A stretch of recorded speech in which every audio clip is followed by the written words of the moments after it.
Rebecca, we think it's best if you don't attend this year's Christmas dinner. My mother-in-law's voice cut through the phone line with surgical precision. Edward's new girlfriend will be there, and frankly, your presence would make things uncomfortable for everyone. 3 years of marriage erased, my place in the family revoked with a single phone call. They never thought I belonged in their world of old money and older prejudices. What they didn't know was that while they were dismissing me as just a small-town girl who got lucky, I was building an empire that would one day include the very foundation beneath their feet. Before we jump back in, tell us where you're tuning in from, and if this story touches you, make sure you're subscribed. Because tomorrow, I've saved something extra special for you. The Westbrook estate sprawled across 5 acres of meticulously landscaped grounds in Greenwich, Connecticut, its Georgian facade gleaming white against the backdrop of ancient oak trees. From the gated entrance to the imported marble fountains, every element had been selected to convey a single message: old money, old power. To visitors and family members alike, the estate represented generations of Westbrook success, an unbroken line of financial acumen and social prestige. I stood at the wrought iron gates, my finger hovering over the intercom button. The security camera swiveled silently, its glass eye regarding me with mechanical indifference. 3 years had passed since I'd last stood in this spot. 3 years since the Westbrook family had excised me from their lives with the same clinical efficiency they applied to underperforming investments. "You can still change your mind," said Marcus, my attorney and friend, from the driver's seat of the Bentley parked behind me. "The papers don't need to be delivered in person." I smoothed the lapel of my tailored charcoal suit and adjusted the leather portfolio tucked under my arm.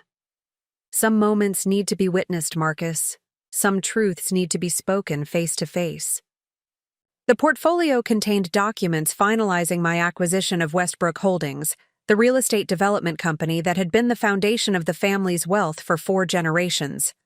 The company that, until 3 weeks ago, my former father-in-law Gerald Westbrook had controlled with the same iron grip he maintained over his family. My name is Rebecca Chen, 34 years old, daughter of Chinese immigrants who ran a small grocery store in Portland, Oregon. Once upon a time, I had been Rebecca Westbrook, wife of Edward Westbrook, the presumptive heir to the family fortune.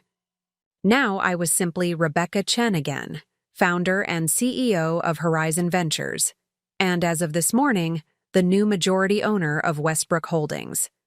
The irony wasn't lost on me. Today was Gerald and Diana Westbrook's 40th wedding anniversary. The family would be gathered for their annual celebration lunch, a tradition I had participated in exactly twice before the divorce. Twice was apparently enough to learn that these gatherings weren't truly celebrations, but carefully orchestrated performances of family success and solidarity. I pressed the intercom button. "Westbrook Residence," came the crisp voice of Mrs. Henderson, the housekeeper who had served the family for over 20 years. "Hello, Mrs. Henderson. It's Rebecca Chen." A pause, weighted with significance. "Miss Chen, the family is not receiving visitors today." "I'm aware they're celebrating the anniversary. I have business documents that require immediate attention. Mr. Westbrook is expecting them, even if he's not expecting me personally." Another pause, longer this time. I could almost see Mrs. Henderson's internal struggle. She had always been kind to me, in that careful way of household staff who recognize a fellow outsider. "One moment, please, Miss Chen." The intercom went silent. I turned to Marcus and raised an eyebrow. He responded with a slight shrug that conveyed both uncertainty and readiness. The minutes stretched uncomfortably until the gates began to swing, open with mechanical precision. "Showtime," I murmured.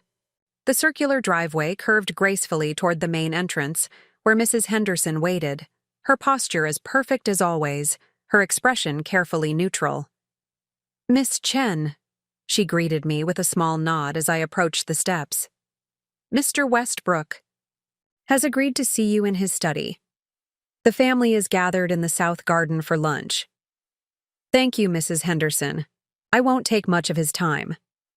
She led me through the foyer, a space designed to impress with its soaring ceiling, crystal chandelier, and grand staircase.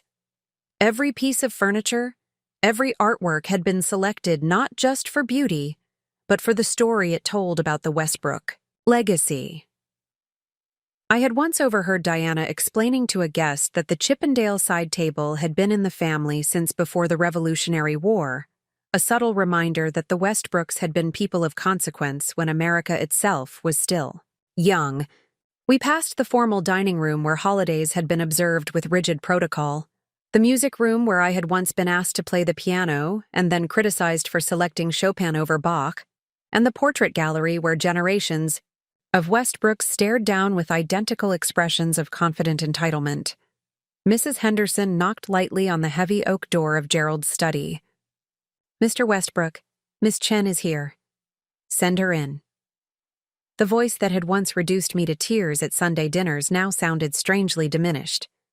Gerald Westbrook sat behind his massive mahogany desk, a once imposing man now visibly aged beyond his 68 years.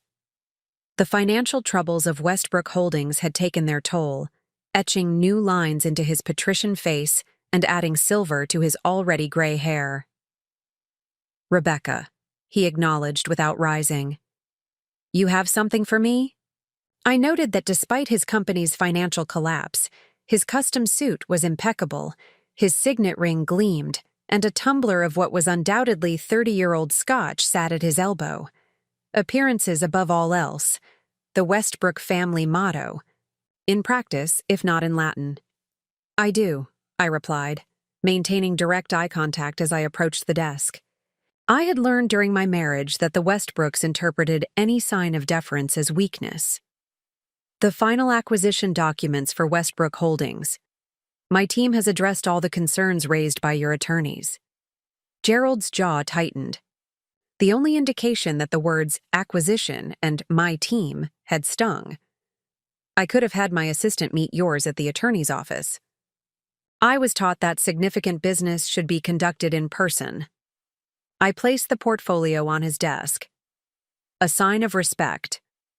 His eyes flickered with recognition of his own words, thrown back at him from a dinner years ago when he'd lectured me on proper business etiquette. He had never expected me to absorb his lessons, much less apply them against him. "You didn't need to come today of all days," he said, his tone suggesting I had deliberately chosen the date to maximize discomfort. "Business doesn't observe personal calendars," I replied, echoing another of his favorite pronouncements. "The closing date was set weeks ago by your attorneys." Gerald opened the portfolio and scanned the documents inside, his expression hardening as he took in the final terms. The deal was fair, but firm. I had acquired his company for considerably less than its valuation from 5 years ago, before his series of disastrous investment decisions. "You could have sent these through proper channels," he repeated, a hint of accusation entering his voice. "I wanted to extend a personal courtesy," I said, allowing a slight smile, "and to inform you that I'll be keeping the Westbrook name on the company. It has recognition value in the industry, despite recent difficulties." He flinched at this, understanding the subtle power play. I would own his family name in the business world, controlling its legacy and reputation going forward. "Is that all?" he asked stiffly. "Actually, no." I maintained my professional demeanor while delivering the real purpose of my visit. "As the new owner of Westbrook Holdings, I'll also be taking ownership of this property effective immediately." Gerald paled visibly. "That's impossible. The estate isn't part of the company assets." "I'm afraid your memory is failing you," I said, reaching into the portfolio and extracting a specific document. 3 years ago, you transferred the estate to Westbrook Holdings as part of a tax strategy. Your financial advisors recommended it, and you signed the papers yourself. It's all there in Section 7, Paragraph 3. The realization dawned slowly across his face, followed quickly by anger, and then, most surprisingly, defeat. He had indeed transferred the property to shield it during a previous financial difficulty, never imagining that anyone would acquire his company out from under him. "We have the anniversary lunch in progress," he said quietly, the fight visibly draining from him. "Diana has planned it for months." For a brief moment, I considered relenting, offering a grace period of a few weeks or even months. But then I remembered Diana Westbrook's voice on the phone 3 Christmases ago, explaining with aristocratic certainty why I was no longer welcome at family gatherings, how my continued presence would be an embarrassment, how Edward had finally come to his senses about our mismatched marriage. "I understand," I said, my voice neutral. "The current event may continue as planned. I've arranged for formal written notices to be delivered tomorrow regarding the transition of ownership. You and Mrs. Westbrook will have 30 days to make alternative living arrangements." Gerald's hands trembled slightly as he closed the portfolio. "Does Edward know about this?" The question surprised me. Edward and I had been divorced for nearly 3 years, and as far as I knew, he had no involvement in the family business beyond his trust fund and nominal board position. "I don't see how that's relevant," I replied. "Edward chose to remove himself from my life quite thoroughly." Gerald looked up, something almost like respect flickering in his eyes. "You've changed." "I've grown," I corrected him. "There's a difference." Our conversation was interrupted by the study door opening without a preliminary knock. Diana Westbrook entered, resplendent in a pale blue dress that complemented her silver hair and emphasized her still slender figure. At 65, she remained a formidable presence, her posture and presentation impeccable. "Gerald, the photographer is ready for the family portraits and—" She stopped abruptly upon seeing me, her expression shifting from surprise to cold displeasure. "Rebecca." What an unexpected interruption. Preparing and narrating this story took us a lot of time, so if you are enjoying it, subscribe to our channel. It means a lot to us. Now back to the story. I turned to face my former mother-in-law, the woman who had once informed me that I lacked the natural refinement necessary to be a true Westbrook. Diana had been the primary architect of my exclusion from family events after the divorce, carefully erasing all evidence of my brief tenure in the family. "Diana," I acknowledged with a slight nod, "congratulations on 40 years of marriage. Quite an achievement." She didn't thank me for the congratulations. "Gerald, what is the meaning of this intrusion on today of all days?" Before Gerald could respond, I answered for him. "Business that couldn't wait, I'm afraid, but we're finished now." I turned back to Gerald. "Unless you have questions about the documents?" Gerald shook his head slightly, a man recognizing the inevitability of defeat. "No questions." Diana's gaze darted between us, her social instincts alerting her that something significant had transpired. "What documents? Gerald, what's going on?" "Miss Chen has acquired Westbrook Holdings," Gerald said, his voice flat. "All of it." Diana's perfectly manicured hand flew to her throat. "That's absurd. How could she possibly—" "Perhaps," I interjected. Smoothly, "This business discussion would be better continued privately between you and your husband. I wouldn't want to further disrupt your anniversary celebration." Diana's eyes narrowed, decades of social training preventing her from creating a scene despite her evident shock. "Yes, I think that would be best. Mrs. Henderson can show you out." "Actually," I said, gathering my portfolio from the desk, "as the new owner of Westbrook Holdings and, by extension, this property, I thought I might join your celebration first. To raise a glass to your 40 years together." The color drained from Diana's face as the implications of my statement registered. "Owner of this property? That's not possible." "I'm afraid it is, Diana," Gerald confirmed, rising slowly from his chair. "The estate was transferred to the company assets 3 years ago." Diana turned to me, her shock giving way to something approaching panic. "You can't simply walk in here and—" "I can," I said calmly. "But I'm not unreasonable. As I explained to Gerald, you'll have 30 days to make alternative arrangements. The celebration today may continue as planned." "How generous of you," Diana replied, venom entering her voice. "After everything this family did for you." I met her gaze steadily. Yes, I remember exactly what this family did for me, and to me. The subtext hung in the air between us. The subtle humiliations, the exclusion, the whispered comments about my background, my education, my unsuitability. 3 years had dulled the specific wounds, but not the overall pattern of deliberate diminishment. "The guests are waiting, Diana," Gerald said quietly. "We should return to the garden." Diana hesitated, clearly torn between maintaining social appearances and continuing this confrontation. Social training won out, as I had known it would. "This isn't finished," she said to me, her voice low. "Actually, it is," I replied. "The papers are signed, but by all means, let's adjourn to your celebration. I'm sure everyone is wondering where the guests of honor have gone." The walk from the study to the south garden stretched in uncomfortable silence. I followed the Westbrooks through the house, noting how little had changed in the years since my last visit. The same artwork hung on the walls. The same furniture occupied the same carefully chosen positions. The Westbrooks valued consistency. Above all, consistent wealth, consistent social standing, consistently appropriate behavior. As we approached the French doors leading to the garden, I could hear the murmur of conversation, the gentle clink of champagne glasses, and the subtle notes of a string quartet.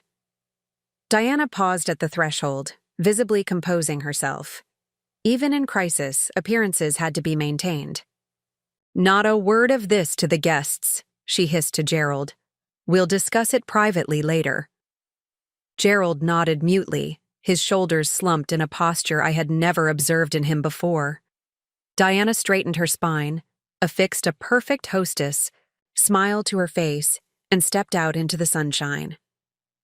I followed, stepping from the dim interior of the house into the bright afternoon light. The south garden had been transformed for the occasion, with white chairs arranged in conversational groupings, tables draped in pale blue linens, and arrangements of white roses and hydrangeas creating an atmosphere of elegant simplicity. About 40 guests milled about, most of them familiar to me from my brief marriage into the family. The Westbrooks social circle was exclusive and largely unchanging. Old money families, business associates carefully vetted for appropriate pedigree, and the occasional new addition deemed sufficiently accomplished to be welcomed into the fold. The conversation dimmed momentarily as heads turned to observe our entrance, curious about the unexpected addition to the party. I recognized the exact moment when recognition dawned, watched as subtly widened eyes and raised eyebrows telegraphed surprise throughout the gathering. Diana recovered quickly, moving toward the nearest group with practiced grace. "So sorry for the brief absence. A small business matter required Gerald's attention." Her tone made it clear that business was a regrettable intrusion on such an occasion, something to be dispatched as quickly as possible before returning to the important matters of social niceties. I remained near the French doors, observing the scene with detached interest. Marcus had offered to accompany me, but I had insisted on handling this alone. Some moments needed to be experienced without witnesses, even friendly ones. "Rebecca?" I turned to find Edward's sister, Catherine, approaching with an expression of genuine surprise. Unlike her parents, Catherine had always been civil toward me, if not exactly warm. "Hello, Catherine," I greeted her. "You look well." She did look well, her athletic frame complemented by a simple sundress, her blonde hair cut in a stylish bob that softened her features. At 38, Catherine was the only Westbrook child who had created a life largely independent of the family business, working as an architect with her own small but respected firm in Boston. "What are you doing here?" she asked, her tone more curious than accusatory. I thought, Well, I was under the impression that you and the family weren't in contact. We weren't, I confirmed. Until today. I had business with your father that required in-person attention. Catherine's gaze sharpened. She had always been the most perceptive of the Westbrooks. Business? You mean Westbrook Holdings? I heard there were financial issues, but Dad doesn't discuss the details with me. Perhaps he should have, I replied. The company has been acquired by my firm. Catherine's eyes widened. You acquired Westbrook Holdings? All of it? All of it, I confirmed, including this property. She took a step back, processing this information. Does Edward know? It was the second time I'd been asked this question in the span of an hour. Why does everyone assume Edward would be involved? We've been divorced for 3 years. Catherine's expression softened slightly. Because, despite everything, he never really got over you. Not really. This statement, delivered so matter-of-factly, caught me off guard. Edward Westbrook had ended our marriage with a clinical efficiency that matched his father's business dealings. A brief conversation, papers delivered by courier, and social media posts with his new girlfriend appearing within weeks. It had been a surgical removal of a mistake, not the actions of someone harboring regrets. That's not my concern anymore, I said finally. Edward made his choice. Did he? Catherine asked. Or did he make our parents' choice? Before I could respond, a familiar voice cut through the ambient garden noise. Edward Westbrook, approaching from across the lawn, his expression a complicated mixture of shock, confusion, and something else I couldn't quite identify. Rebecca, he said, stopping a few feet away. I thought I was hallucinating when Aunt Margaret said she saw you. Edward looked both the same and different. The same tall frame, the same precisely cut dark hair, the same blue eyes that had once looked at me with love. Different in the new lines around his eyes, the slightly looser fit of his bespoke suit, the absence of the confident posture that had been his birthright. Hello, Edward, I said, my voice steady despite the unexpected flutter in my chest. Business with your father brought me here today. Business? Edward repeated, glancing toward his father, who was now engaged in tense conversation with Diana near the bar. What kind of business? Catherine placed a hand on her brother's arm. Ed, Rebecca's company has acquired Westbrook Holdings. Edward's focus snapped back to me, genuine surprise registering in his expression. Your company? You mean the startup you were talking about before we divorced, I finished for him. Yes. Horizon Ventures isn't a startup anymore. We've expanded considerably in the last 3 years. Considerably enough to acquire a company the size of Westbrook Holdings? Edward asked, disbelief evident in his tone. Your father made some unfortunate investment decisions, I explained, keeping my voice neutral. The company's valuation declined significantly. The acquisition made strategic sense for my portfolio. Edward studied me with new eyes, as if seeing me for the first time. You did always understand business better than anyone gave you credit for. Yes, I agreed. I did. An uncomfortable silence fell between us, heavy with unspoken history. Catherine, ever the diplomat, excused herself to check on her parents, leaving Edward and me facing each other in the midst of the anniversary celebration. The property too? Edward asked finally, gesturing to the estate around us.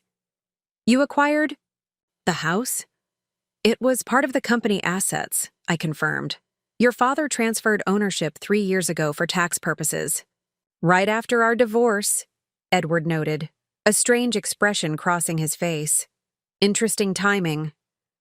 Before I could respond, the gentle tapping of silverware against crystal announced a toast. Gerald Westbrook stood at the center of the garden, champagne flute in hand, Diana at his side. His face was composed in the mask of confident bonhomie that he had perfected over decades of business dinners and social gatherings. "Friends and family," he began, his voice carrying clearly across the garden. "Diana and I thank you for joining us to celebrate 40 years of partnership." The assembled guests quieted, turning their attention to the anniversary couple. I remained where I was, a silent observer to this performance of family solidarity. 40 years ago, Gerald continued, I was fortunate enough to marry not just the most beautiful woman I had ever seen, but the smartest business decision I ever made. Polite laughter rippled through the crowd at this characteristic blend of sentiment and practicality. Diana has been my steady compass through market upturns and downturns, through business triumphs and challenges.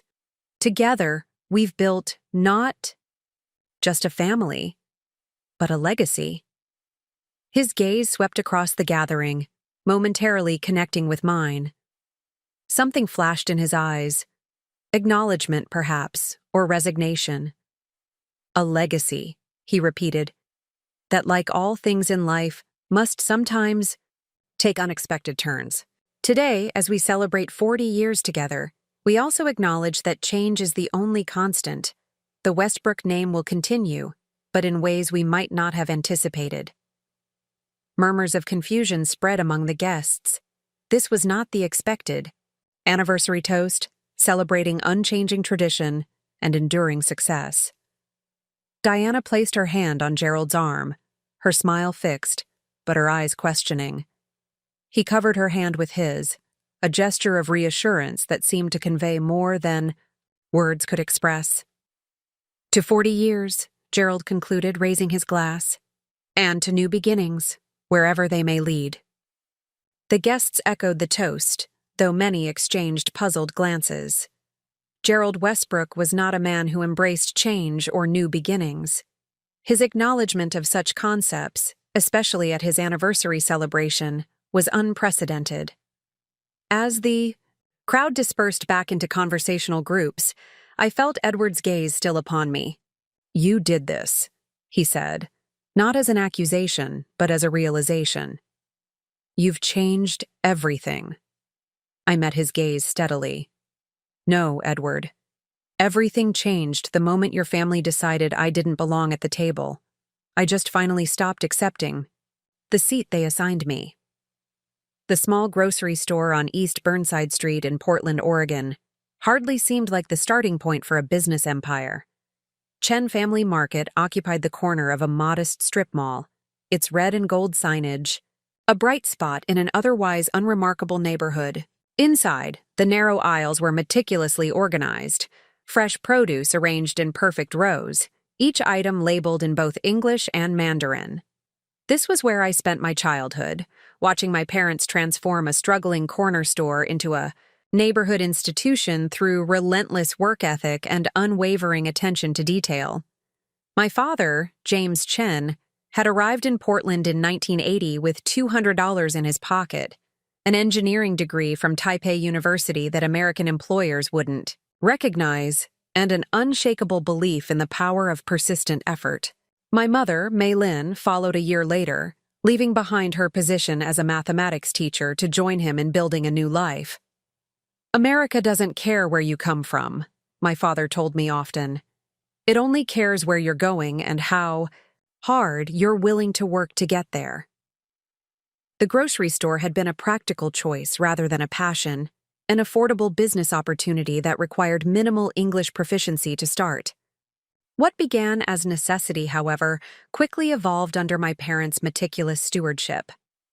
My father applied his engineering mindset to inventory management and store layout, creating systems of efficiency that maximized the small space. My mother's mathematical precision governed the finances, ensuring that every penny was accounted for and strategically reinvested. By age 7, I had my own responsibilities at the store, straightening shelves, checking expiration dates, eventually running the register while standing on a wooden crate to reach the counter. I absorbed my parents' approach to business through osmosis, watching how they interacted with customers, vendors, and employees. Always understand the systems behind the surface, my father would say, showing me how to trace inventory shortfalls to their source or identify peak sales periods from seemingly random data points. If you understand the system, you can improve the system. My mother's lessons were equally valuable but differently focused. Numbers tell stories, she explained, reviewing the ledgers with me after closing. Learn to read those stories, and you'll never be fooled by what people claim versus what they do.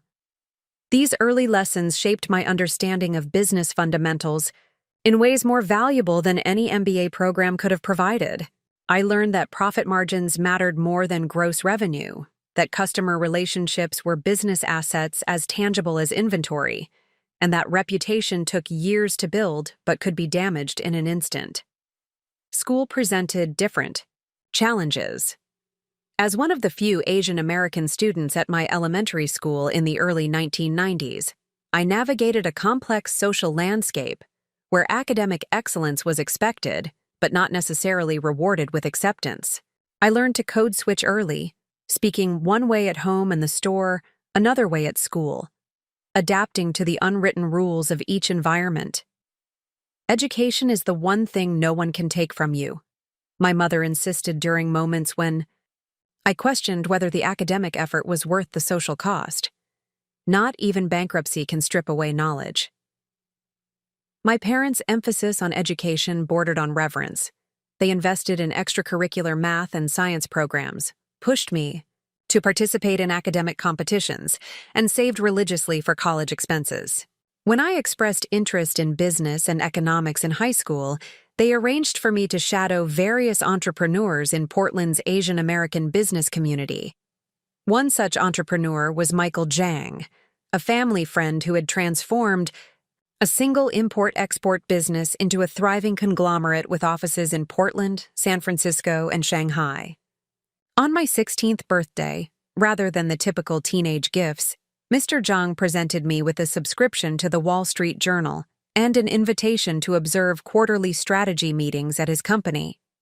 The business world speaks its own language, he told me. Learn it early, and you'll always have a seat at the table. These experiences shaped my college aspirations.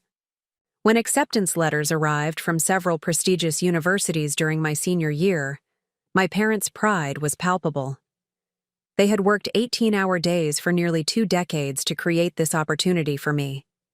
The decision to attend Stanford University represented not just my achievement, but the culmination of a multi-generational sacrifice. My undergraduate years exposed me to a world dramatically different from the pragmatic, working-class environment of my childhood. At Stanford, I encountered wealth and privilege on a scale I had never experienced. Classmates whose family names appeared on campus buildings, whose spring breaks involved private jets to tropical islands, who approached education as an expected step rather than a hard-won privilege. Rather than being intimidated, I became fascinated by these differences. I observed how old money operated, how networks of influence functioned, how certain people entered rooms with the unspoken expectation that they belonged there. I recognized these as systems, complex but ultimately decipherable, and applied my parents' analytical approach to understanding them. You have a unique perspective, my academic advisor noted during my junior year. You bring both outsider insight and insider analytical capability to business problems. This observation helped shape my focus on emerging market opportunities, spaces where traditional power structures were being disrupted by technological and social changes. For my senior thesis, I analyzed how first-generation immigrant businesses adapted to digitalization, using my parents' grocery store as one of several case studies. By graduation, I had secured a position at Wellington Partners, a boutique consulting firm specializing in digital transformation for traditional businesses. The role combined my understanding of established business models with my interest in technological disruption. At 22, I became the youngest consultant on staff and the only one with first-hand experience in family business operations. Wellington Partners introduced me to corporate America, its hierarchies, its politics, its unwritten rules. I adapted quickly, leveraging my lifelong experience of observing systems and adjusting accordingly. Within 2 years, I was managing client relationships independently, bringing in new business through network connections I methodically cultivated. It was through Wellington that I first encountered Westbrook Holdings. In 2014, Gerald Westbrook retained the firm to evaluate potential technology investments for his company's expanding portfolio. As one of the few consultants with expertise in both traditional real estate metrics and emerging digital platforms, I was assigned to the project team. My first meeting with Gerald Westbrook occurred in Wellington's San Francisco office. He arrived with an entourage of advisors and his son, Edward, who had recently joined the family business after completing his MBA at Wharton. Gerald was exactly as I had expected, commanding, meticulous, with the confident bearing of someone accustomed to deference. Edward was the surprise, thoughtful where his father was decisive, curious where Gerald was certain, willing to consider alternative perspectives rather than imposing immediate judgments. Miss Chen's analysis of the proptech sector is particularly insightful, my supervisor noted during the presentation. She's identified emerging platforms that align with Westbrook's traditional investment criteria while positioning for future market evolution. Gerald acknowledged the comment with a non-committal nod, but Edward approached me afterward with specific questions about my methodology and conclusions. Our conversation continued through lunch and extended into coffee, transitioning from business analysis to more general discussions about market trends, educational backgrounds, and eventually, personal interests. "You don't think like most consultants," Edward observed. "Where did you learn to see connections between such different market segments?" I explained my childhood in the grocery store, my parents' systems-oriented approach, and the perspective that came from straddling different worlds: immigrant and American, working class and elite education, traditional business and technological innovation. "That's fascinating," Edward said, genuinely interested rather than performatively polite. "Most people I know have a much more linear background. Same schools, same social circles, same industry perspectives.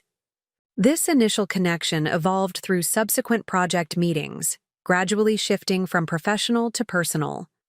Edward began finding reasons to attend meetings where my participation was scheduled. He suggested dinner discussions about project elements that could have been handled via email. Eventually, he asked me to dinner explicitly unrelated to work. Our courtship progressed with the slightly accelerated timeline of two busy professionals who had quickly identified compatible values and goals. Edward appreciated my analytical mind and direct communication style. I valued his thoughtfulness and willingness to question inherited assumptions. Within 6 months, we were discussing a future together. "My parents should meet you," he said one evening over dinner. "They'll be in San Francisco next month for the Adams Foundation Gala." I agreed, though with some trepidation. From Edward's descriptions and my own professional interactions with Gerald, I understood that the Westbrook family operated with specific expectations and traditions. Edward assured me that while his parents might be initially surprised by our relationship, my background being so different from the typical Westbrook social circle, they would ultimately appreciate my intelligence and ambition. "They value substance," he insisted. "Once they get to know you, they'll see what I see." The initial meeting occurred at the St. Francis Hotel, during lunch in a private dining room. Diana Westbrook arrived impeccably dressed in Chanel, her assessment of me occurring in the split second before her social smile appeared. Gerald was more direct, his questions about my background and career thinly disguised evaluations. "Stanford is certainly respectable," Diana noted when education came up. "Though the Westbrooks have traditionally attended Ivy League institutions, family tradition, you understand. Consulting provides good foundational experience," Gerald observed regarding my career. "Though eventually, one hopes to move into actual business operations rather than advisory roles." Throughout the lunch, their questions revealed their priorities, lineage, social connections, adherence to certain traditions and expectations. My answers, focusing on achievement, innovation, and future potential, seemed to slide past them without impact. They were listening for specific references that didn't appear in my responses: prep schools I hadn't attended, family connections I didn't possess, social signals I hadn't been raised to transmit. After that lunch, Edward insisted his parents just needed time to adjust to the idea of us. They come from a different generation, he explained. Change doesn't come easily to them. Despite these early warning signs, our relationship progressed. Edward proposed 6 months later with a family heirloom ring, a gesture I later recognized as his attempt to bridge his family's traditions with our shared future. We were married in a ceremony that represented a carefully negotiated compromise between Westbrook expectations and my own preferences. Edward's parents insisted on the Old Stone Church in Greenwich for the ceremony and the Greenwich Country Club for the reception, venues that had hosted Westbrook weddings for generations. It's important to them, Edward explained when I suggested alternatives. These traditions matter in their world. I consented, understanding that marriage involved accommodation and compromise. My parents, thrilled that their daughter had found a partner who valued her intelligence and supported her ambitions, were willing to navigate the unfamiliar social terrain of a high society wedding. They even agreed to wear the traditional Western attire Diana strongly suggested, rather than the formal Chinese garments they had initially planned. The wedding day itself crystallized the fundamental tensions that would eventually fracture our marriage. During the reception, I overheard Diana explaining to her friends that my parents' grocery store was actually quite an impressive small business, and that I had adapted remarkably well to proper society given my background.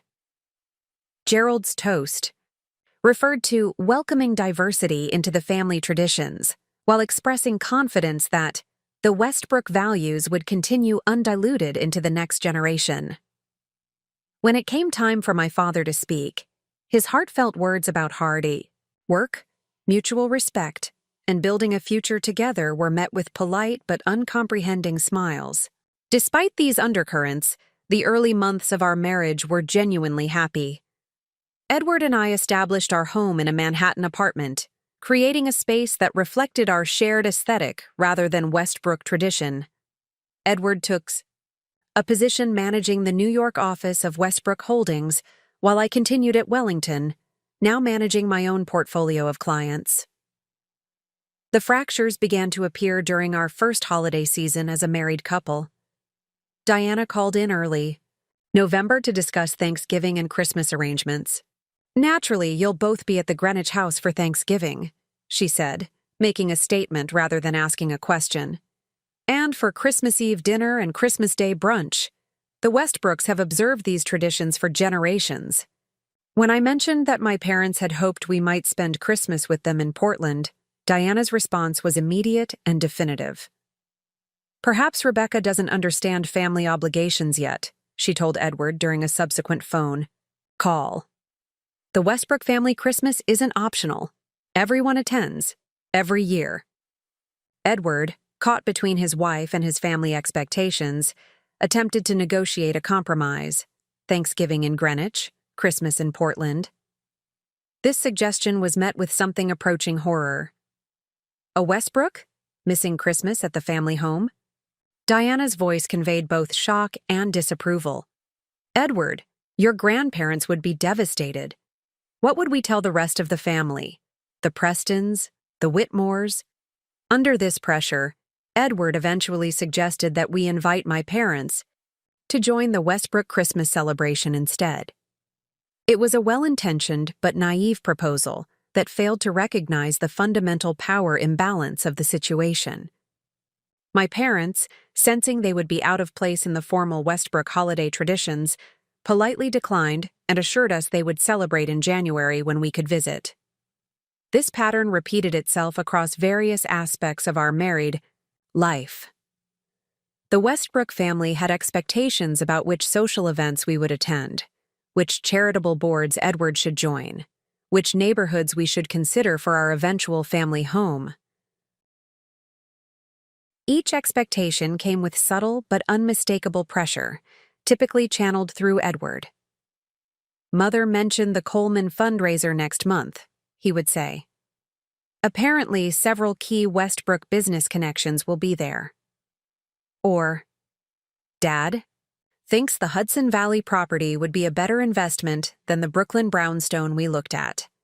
Better long-term appreciation potential."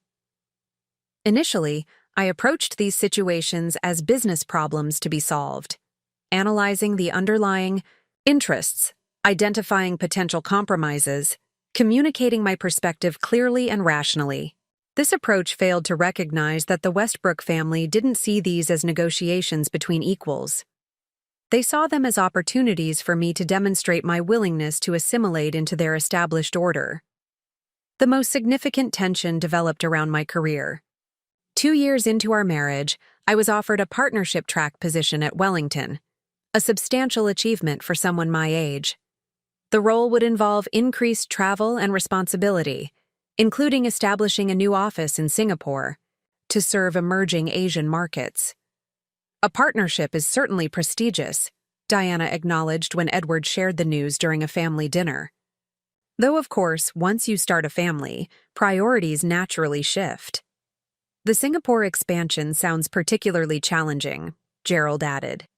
"International commuting isn't conducive to maintaining a proper household." Their comments reflected an assumption I had increasingly observed, that my career was temporary, a phase to be indulged until I assumed my real role as a Westbrook wife and mother. Edward, to his credit, initially defended my professional ambitions.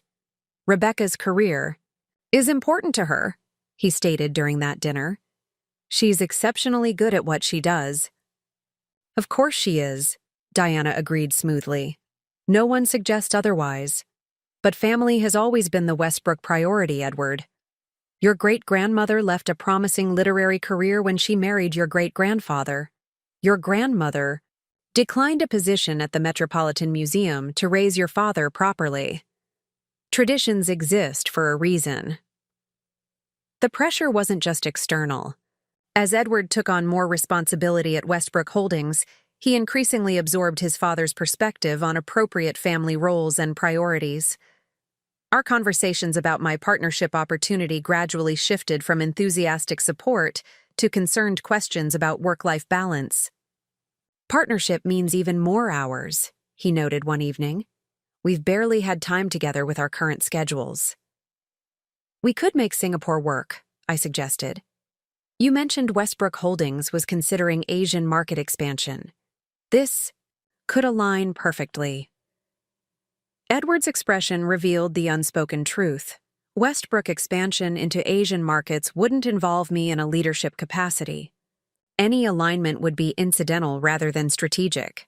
Despite these tensions, I accepted the partnership offer and the Singapore assignment. I believed that professional success would eventually earn the respect of the Westbrook family, that proven business acumen would transcend their initial reservations about my background and priorities. This decision coincided with increasing pressure from Gerald for Edward to take on a more central role at Westbrook Holdings. The company was exploring a major acquisition that would significantly expand its commercial real estate portfolio, and Gerald wanted Edward directly involved in the strategy and negotiations. "The Westbrook legacy will be yours to carry forward," Gerald reminded Edward during a weekend visit to Greenwich. "This acquisition represents the future direction of the company. Your future." The competing demands of our respective careers created practical challenges. My Singapore assignment required extended stays in Asia. Edward's increased responsibilities at Westbrook Holdings involved regular travel throughout the East Coast and Midwest. We adjusted as best we could, comparing calendars weekly to maximize our time together, scheduling video calls during the limited overlapping hours in our respective time zones. For several months, we managed this complex arrangement through careful planning and mutual accommodation. The breaking point came not from logistics, but from perception. During a major Westbrook family event, Catherine's engagement dinner, my absence due to unavoidable client meetings in Singapore became a focal point for commentary. Marriage requires sacrifice, Diana observed to Edward within earshot of several family members. Some people understand that better than others. Long-distance relationships rarely survive, Gerald added, especially when competing priorities are involved. These comments, repeated and amplified through the family network, created a narrative about our marriage. Rebecca prioritized career over family. Edward was being patient, but wouldn't wait forever. The relationship was fundamentally unbalanced because of my unwillingness to embrace Westbrook traditions. When I returned from Singapore, I found Edward increasingly distant, caught between loyalty to me and deepening involvement in the family business and social obligations.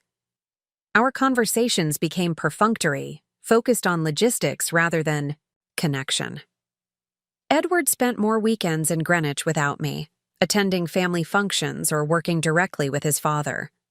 The final dissolution began with a seemingly innocent question from Diana during a rare dinner with Edward's parents when I was back from Singapore. "Have you given any thought to when you might start a family?" she asked. "The Singapore position can't last forever, after all." The assumption embedded in the question, that my career would naturally take a back seat to reproduction, ignited a tension that had been building for months.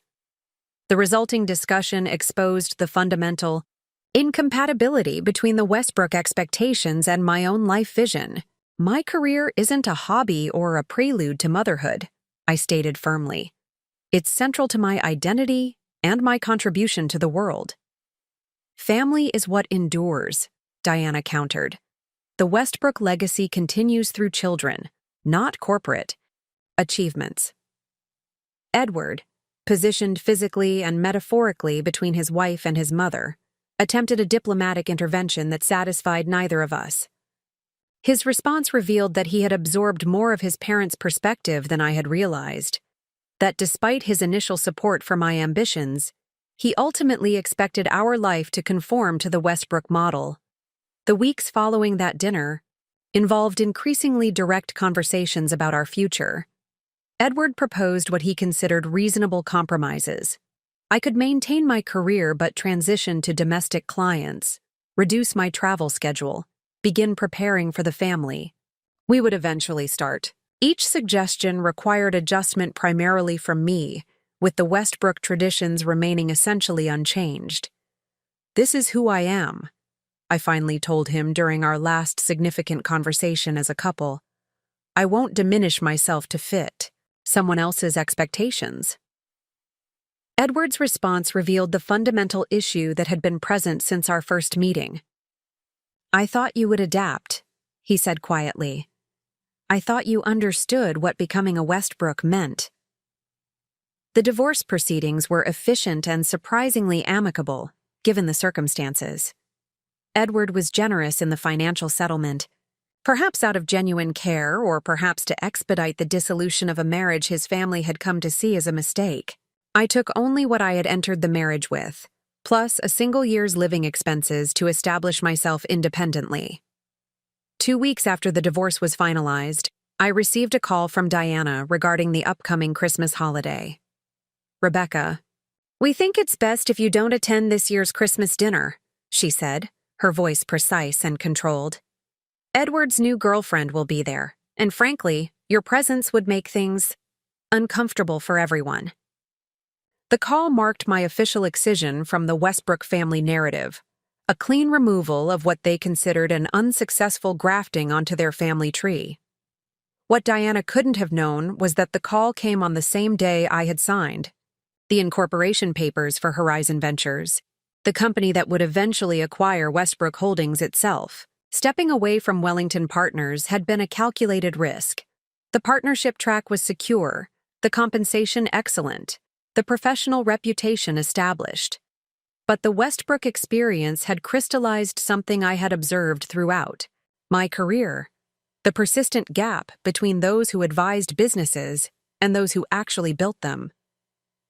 You understand systems better than anyone I've worked with, Michael Zhang had told me during a mentoring conversation after my divorce. Why are you using that talent to improve other people's companies instead of building your own? His question resonated with lessons my parents had instilled throughout my childhood. Understanding systems meant being able to create better ones. Observing patterns meant being able to identify opportunities others missed. Being underestimated could be an advantage if it allowed you to move unnoticed until ready to emerge. Horizon Ventures began with a clear thesis: identify traditional businesses with undervalued digital assets or underutilized market positions, acquire them at appropriate valuations, and transform them through technological integration and operational efficiency. Our first acquisitions were modest: a regional distribution company, a specialized manufacturing firm, a legacy media platform with untapped digital potential. Each acquisition followed the same methodical approach my father had applied to inventory management, and my mother to financial analysis. We stripped operations to essential functions, integrated digital systems to improve efficiency, identified new market applications for existing capabilities, and rebuilt the businesses around core strengths rather than historical identities. Within 3 years, Horizon Ventures had completed 11 successful acquisitions and transformations, establishing a track record that attracted increasingly significant investment capital. Our reputation for revitalizing struggling traditional businesses made us a sought-after partner for companies facing technological disruption or succession challenges. I maintained awareness of Westbrook Holdings through industry channels, tracking their performance as part of general market intelligence, rather than specific interest. The company's challenges became increasingly apparent in industry publications and financial reports: questionable acquisitions in overvalued markets, delayed adaptation to digital property management systems, resistance to emerging models of space utilization. These were precisely the issues I had identified during my consulting work with the company years earlier: systemic weaknesses masked by the company's size and historical reputation. Gerald Westbrook's approach to business, like his approach to family, prioritized tradition over adaptation, consistency over innovation. The company's declining performance reflected these priorities.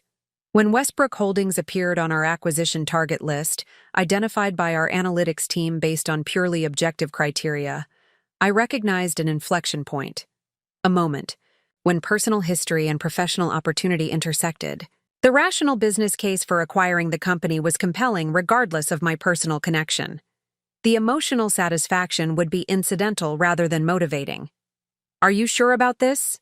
Marcus asked when I indicated my interest in pursuing the acquisition. "There's personal history there." "The history is precisely why I understand the opportunity so clearly," I replied. "I've observed the company's systems from both inside and outside. I know exactly what needs to change." The acquisition process proceeded according to standard protocols: initial approach through intermediaries, preliminary due diligence, formal proposal with clear valuation methods. Gerald's initial rejection of our offer was expected. His subsequent reconsideration as the company's financial position worsened was equally predictable. Throughout the negotiations, I remained deliberately invisible, allowing our team to represent Horizon Ventures without revealing my personal involvement. This approach wasn't deceptive. My name appeared on all formal documents as CEO, but it avoided the emotional complications that might have derailed legitimate business discussions. Only in the final stages, when the acquisition terms had been substantially agreed upon, did I instruct our legal team to ensure that all property assets transferred with the company, including the Greenwich estate that had been moved to the corporate holdings during a tax restructuring 3 years earlier. The timing of the closing date coinciding with Gerald and Diana's anniversary was genuinely coincidental, a function of banking schedules and regulatory approvals rather than deliberate planning. Learning of the celebration occurring that day presented a choice: delay the formal transfer of ownership documents or deliver them personally, closing a circle that had opened years earlier. Standing at the gates of the Westbrook estate, portfolio in hand, I recognized that the moment represented more than a business acquisition. It marked the completion of a journey from the small grocery store on East Burnside Street to ownership of one of New England's most prestigious family companies. From being judged inadequate for the Westbrook table to becoming the owner of the table itself. What the Westbrooks had never understood, what Edward had glimpsed but ultimately rejected, was that the very qualities they had dismissed as limitations were actually foundational strengths. My outsider perspective allowed me to see opportunities, invisible to those trapped within traditional viewpoints. My cross-cultural experience enabled me to bridge different worlds in ways they couldn't imagine. My understanding of systems from the ground up meant I could redesign them when they failed to serve their purpose. As I pressed the intercom button, I wasn't seeking revenge or even vindication. I was simply completing a business transaction that represented the culmination of a lifetime of lessons. Lessons that began in a small grocery store in Portland and continued through every experience, including my brief time as Rebecca Westbrook. The soft chime of my alarm at precisely 5:15 a.m. barely disturbed the pre-dawn silence of my Upper East Side apartment. I reached for my phone, silencing it before the second chime could sound. After years of early rising, my body anticipated the alarm, often waking moments before it activated. This morning was no exception. I had been awake since 4:57, mentally reviewing the day ahead while the city outside my windows remained largely dormant. My morning routine proceeded with practiced efficiency. 30 minutes of meditation and yoga to center my thoughts, followed by a shower and careful selection of today's armor. A charcoal Armani suit, crisp white shirt, and a single piece of statement jewelry, a jade pendant that had belonged to my grandmother. Professional, polished, but with a subtle reminder of my heritage visible for those who knew to look for it. By 6:30, I was at my kitchen island, reviewing the morning's financial reports on my tablet, while a protein smoothie and black coffee constituted breakfast. Global markets had performed largely as predicted overnight. European stocks slightly up, Asian markets mixed but trending positive. Our acquisition of Westbrook Holdings wouldn't make headlines until the official announcement later today, giving me a narrow window of operational advantage. "Siri, play messages," I instructed, setting my tablet aside to focus on the voice, notes that had accumulated overnight. Marcus's voice came first. "Rebecca, final review of the transition documents complete. Legal found no surprises. The previous management's projections were, as expected, overly optimistic. Our independent audit confirms what we suspected. Asset values inflated by approximately 18% across the portfolio. We'll need to address this in the first quarterly report to avoid shareholder concerns. Call me when you're up." I made a mental note to connect with Marcus after my 8 a.m. executive meeting. The asset inflation was predictable. Gerald Westbrook's response to financial pressure had always been to maintain appearances at all costs. Addressing the discrepancy would be our first operational challenge. The second message was from Sophia Chen, my Chief Innovation Officer, and one of the few people who knew about my personal connection to Westbrook Holdings. "The IT audit is complete. Their systems are even more outdated than we anticipated. Full migration to our platforms will take at least 6 months, not the 3 we initially projected. The good news, their property management database contains valuable market insights once we clean up the architecture. Let's discuss restructuring priorities when you're free."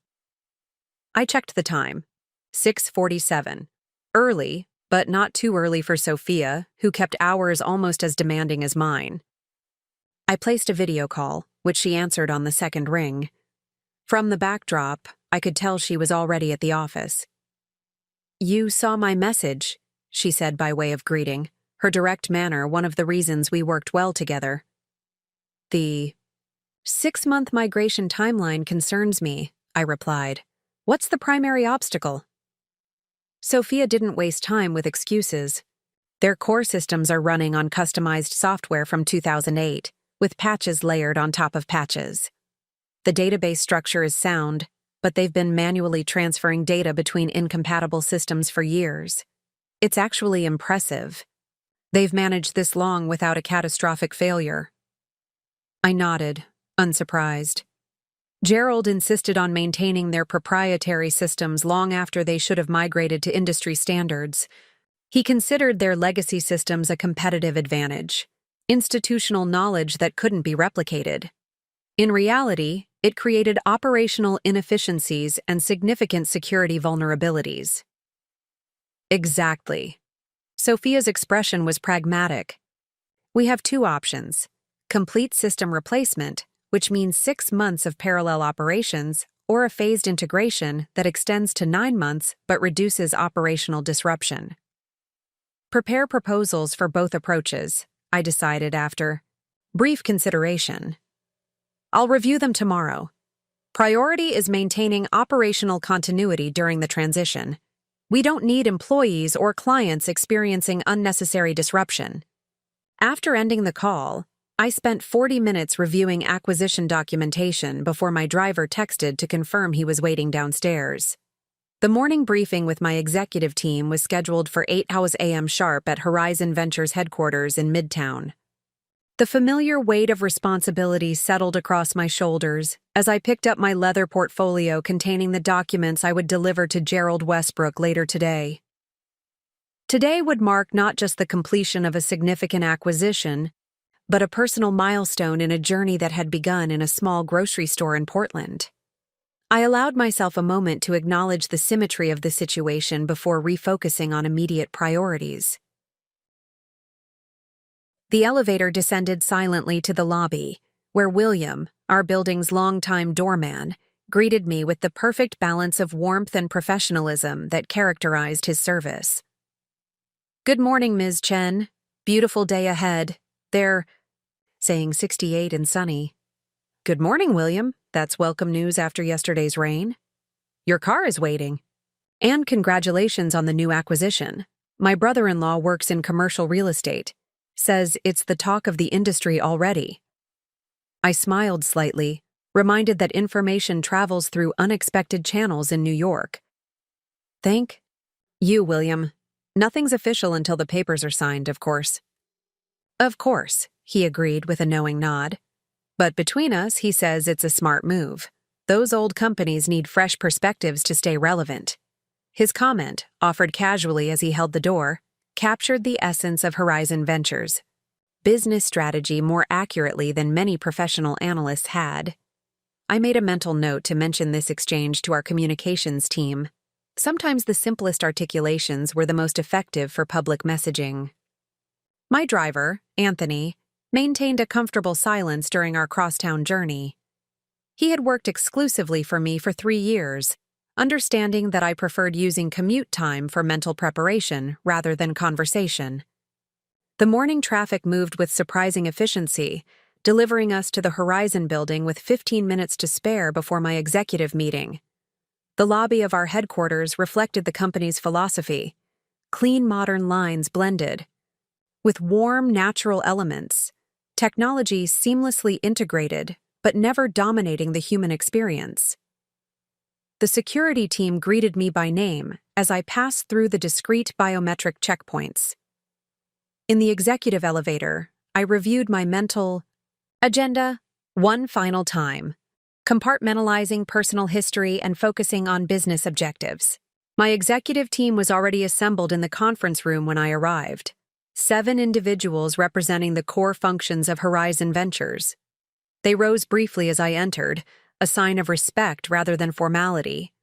I had assembled this team carefully over the past 3 years, selecting for complementary expertise, intellectual honesty, and willingness to challenge assumptions, including mine. "Good morning, everyone," I began, taking my seat at the head of the table. "Today we complete the Westbrook acquisition. Marcus will distribute the final integration timeline shortly.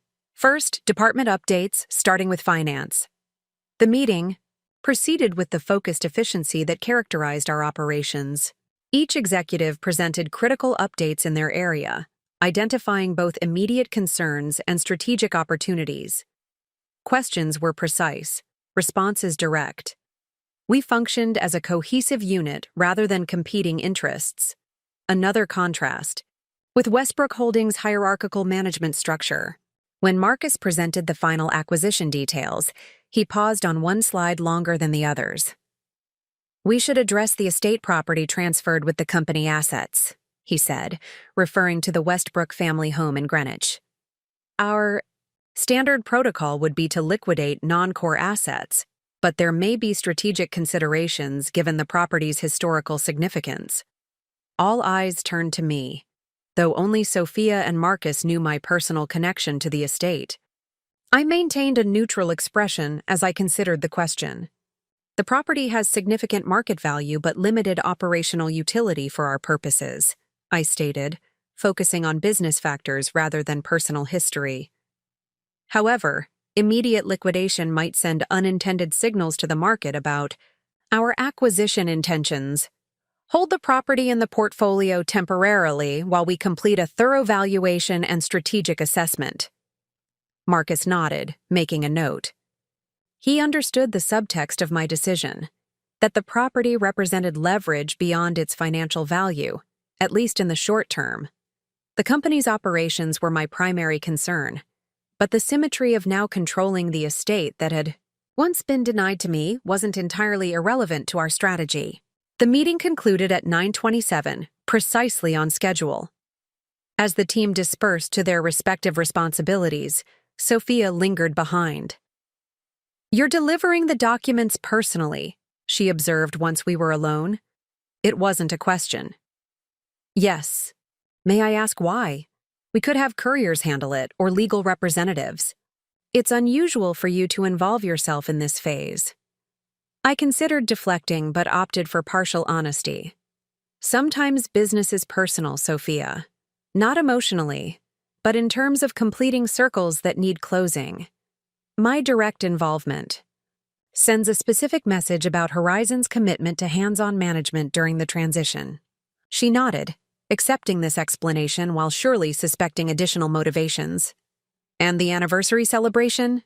That's just coincidental timing?" "The closing date was determined by financial and regulatory factors," I replied, which was entirely true. "The celebration is incidental." "Of course."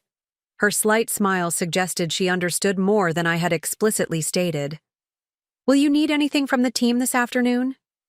"No. Have legal standing by for confirmation once the documents are signed, but otherwise proceed with the integration preparations as planned."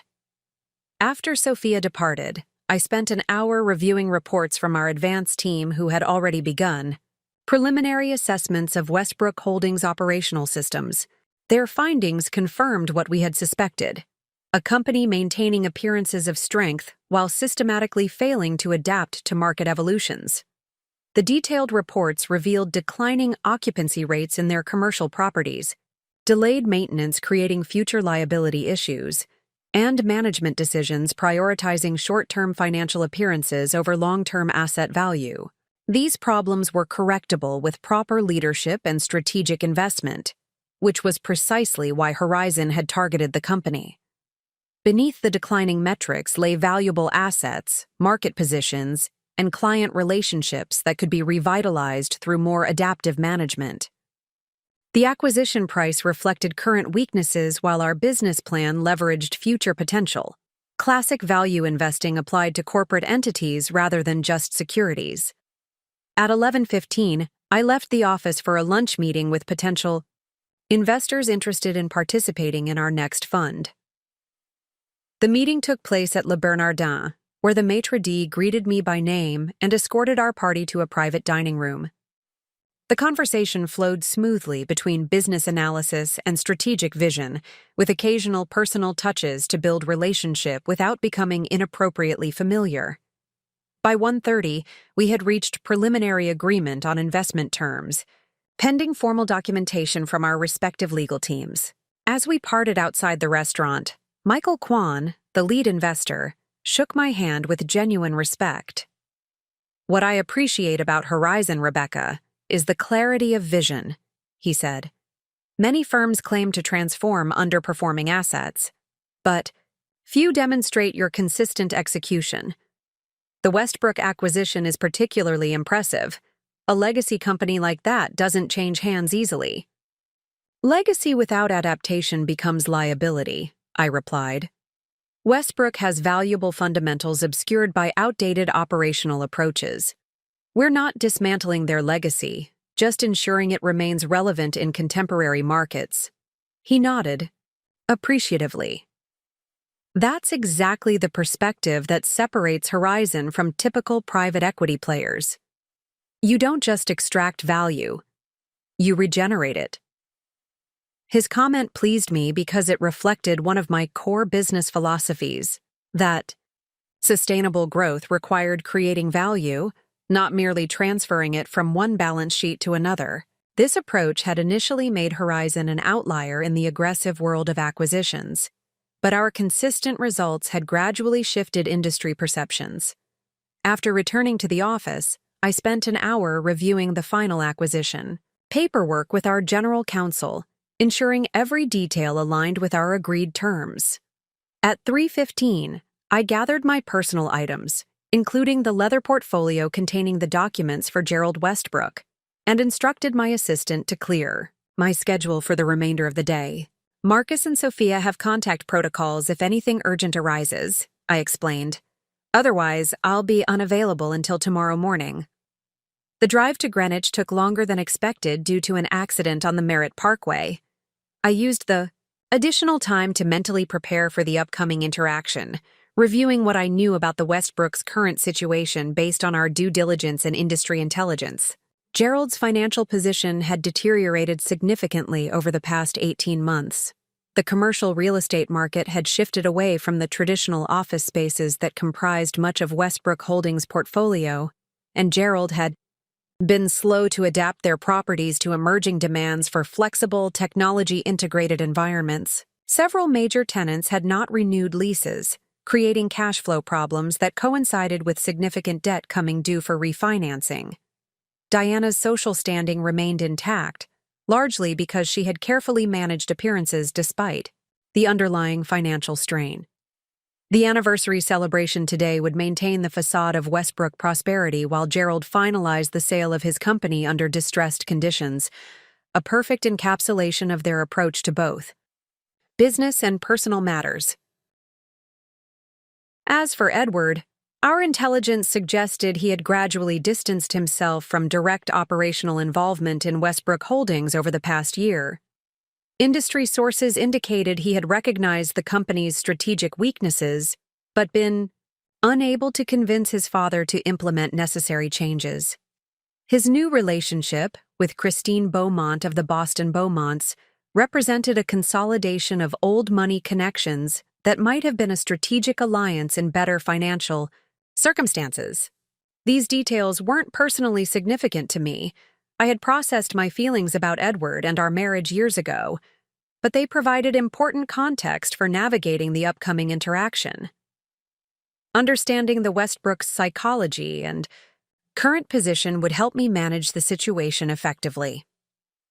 As we approached Greenwich, I messaged Marcus. En route to final signing. Anticipate completion by 5 p.m. Prepare announcement for 9 a.m. tomorrow after overnight processing of documentation. His response came immediately. Understood. Team ready for confirmation. Transition protocols in place for immediate implementation tomorrow. The drive through Greenwich revealed the affluent community exactly as I remembered it. Manicured landscapes, tasteful luxury, and careful adherence to aesthetic traditions that signaled belonging to a specific social echelon. The Westbrook estate was located in the most prestigious section, where properties rarely changed hands except through inheritance. As Anthony turned into the long driveway leading to the estate's gates, I felt a moment of clarity unlike anything I had experienced. In my professional life, this acquisition wasn't about revenge or even vindication. Those emotions had been processed and discarded years ago as unproductive. This was about completing a circle, demonstrating to myself more than anyone else that systems built on exclusion and rigid tradition would inevitably yield to systems built on adaptation and merit. The gate stood closed, as expected. I instructed Anthony to stop at the call box rather than immediately announcing our arrival. Taking a moment to center my thoughts, I reviewed my objectives one final time. First, complete the acquisition efficiently and professionally. Second, establish clear expectations for the transition process. Third, maintain dignity and focus regardless of potential emotional provocations. These objectives had nothing to do with making the Westbrooks uncomfortable or asserting dominance. Such motivations would be emotionally indulgent and professionally counterproductive. My goal was clean business execution that happened to carry personal significance as a secondary effect. "We've arrived earlier than expected," I noted, checking my watch. "Let's wait 10 minutes before announcing ourselves. I prefer to arrive precisely at the appointed time." Anthony nodded, understanding the importance of these small details in high-stakes business interactions. We sat in comfortable silence. As the minutes passed, the sleek Bentley positioned just outside the property's formal boundaries. At exactly 4 p.m., I pressed the intercom button, beginning the interaction that would formally transfer ownership of Westbrook Holdings, including the very property where I now stood, to Horizon Ventures and, by extension, to me personally.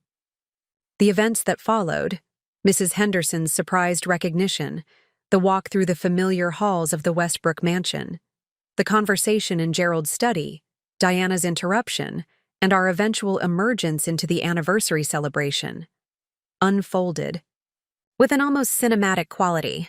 Each moment felt simultaneously new and inevitable, as though I was experiencing the conclusion of a story that had been set in motion years earlier. What struck me most throughout the interaction was the stark contrast between appearance and reality in the Westbrook world. The estate maintained its impeccable facade while the company that supported it collapsed. The anniversary celebration projected success and stability, while Gerald signed away generations of family control.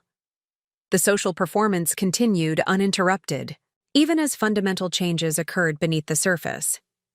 This gap between appearance and substance had always defined my experience with the Westbrook family. When I first entered their world, they had judged me based on superficial markers: family background, social connections, adherence to their traditions, rather than recognizing the substance of my capabilities and character. This persistent prioritization of appearance over substance had ultimately undermined both their business and their relationships. As I stood in the garden, watching Gerald deliver his unexpectedly philosophical anniversary toast about change and new beginnings, I felt neither triumph nor resentment. Instead, I experienced something closer to professional satisfaction, the completion of a complex transaction that represented both sound business strategy and personal growth. The acquisition of Westbrook Holdings marked the largest and most significant in Horizon Ventures' portfolio to date. The integration challenges would be substantial, the operational turnaround demanding, but beneath the immediate business considerations lay a deeper truth that connected back to lessons learned in my parents' grocery store decades earlier.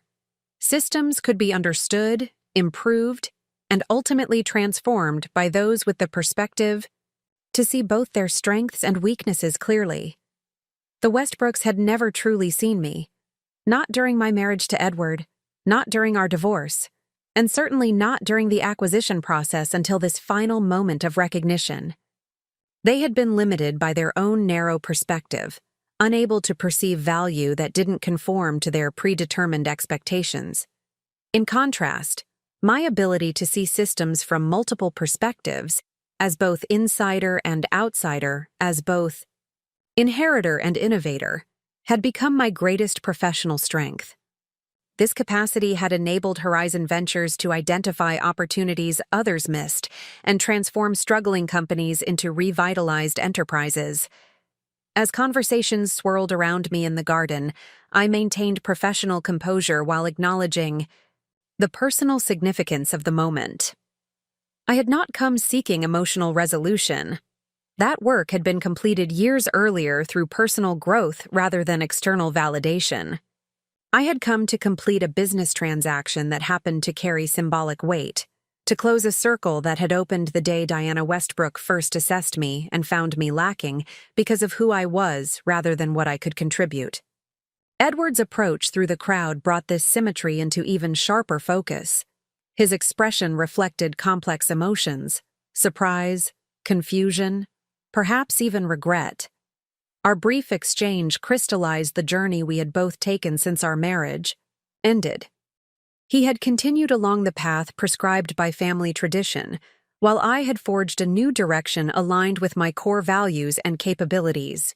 "You did this," he said, the realization dawning in his eyes. "You've changed everything." My response contained the essence of what I had learned through both failure and success. "No, Edward. Everything changed the moment your family decided. I didn't belong at the table. I just finally stopped accepting the seat they assigned me." This wasn't about revenge or even justice. It was about recognizing that systems only maintain their power when we accept their definitions of our worth.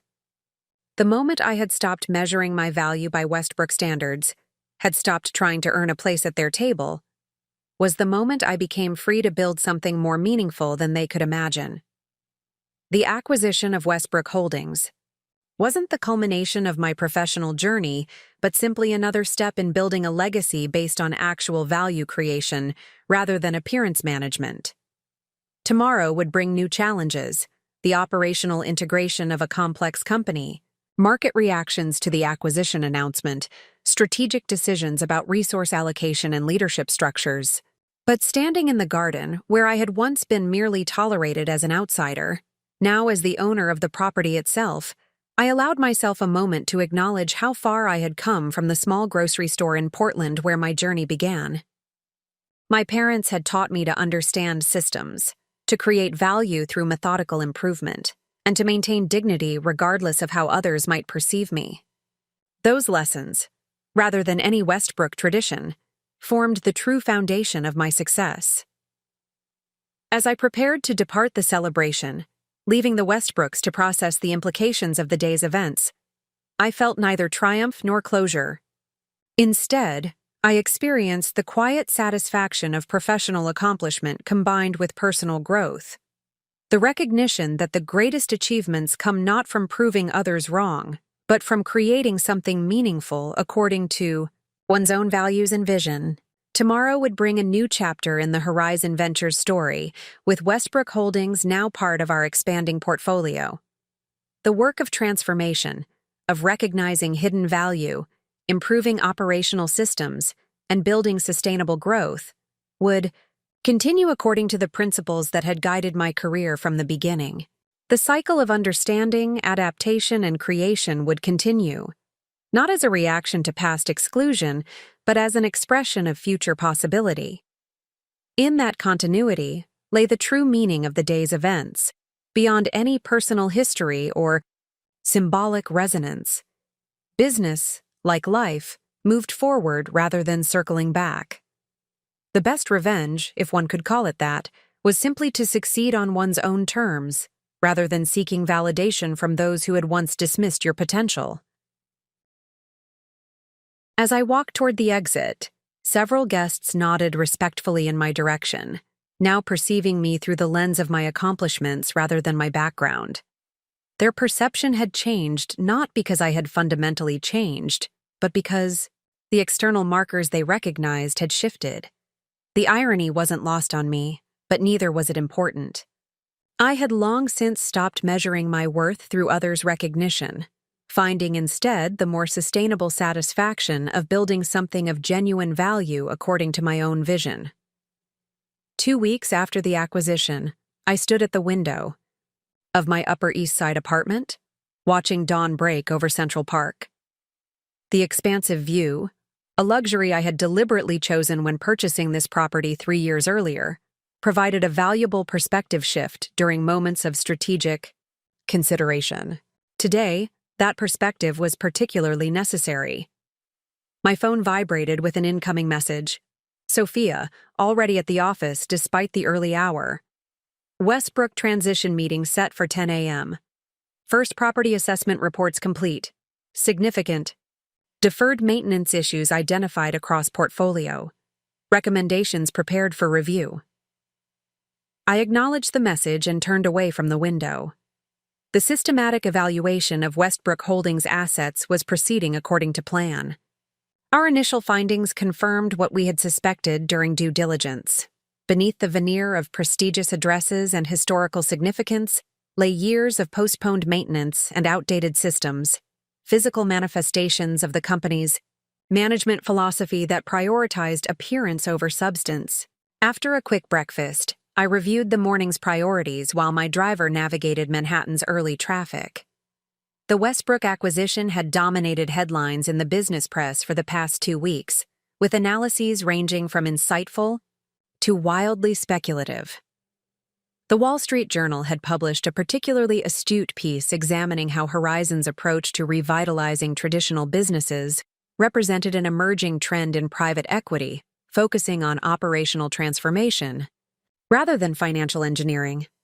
What none of the analyses captured, what they couldn't know, was the personal dimension underlying this particular acquisition.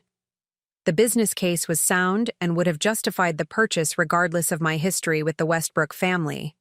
But that history provided insights that gave Horizon a strategic advantage in evaluating the company's true potential. I arrived at Horizon's headquarters at 7:45 a.m., nodding to the security team as I passed through the lobby.